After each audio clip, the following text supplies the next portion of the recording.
মায়ের কাছে যতখানি আবদার করা যায় ততখানি আবদার বোধহয় কারুর কাছেই আমরা করতে পারি না।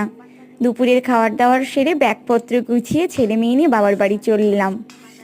মা এখানে ওকে নিয়ে বিশ্রাম করছে, আর বোন এখানে কলাই বাড়ছে, মা বড়ি দেবে। আর মা বোনকে দেখাচ্ছিলাম শ্বশুর বাড়ির এখানে পাগলেরা কি করে মৌচাক ভাঙছে। মা সকাল হতেই সব কিছু গুছিয়ে নিয়ে বসেছে। কত কিছু শিখি মায়েদের কাছে। মায়েদের কোনো ক্লান্তিই নেই, সকাল থেকে বসে পড়েছে কত ধরনের বড়ি দেওয়ার জন্য। শীতের মরশুম মানেই গ্রামের প্রত্যেক বাড়িতে হবেই হবে। সংক্রান্তিও খুব সামনেই, যা কি শীত পড়েছে।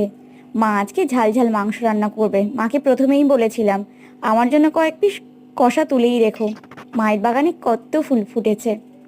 মা বলল চল আজকে দুটো বেগুনিই তোকে বানিয়ে দিই, খাবি? আমি বললাম হ্যাঁ চলো।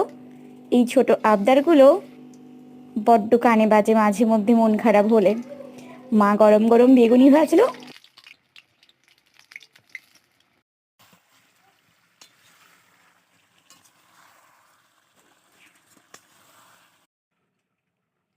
ওইখানেরটাও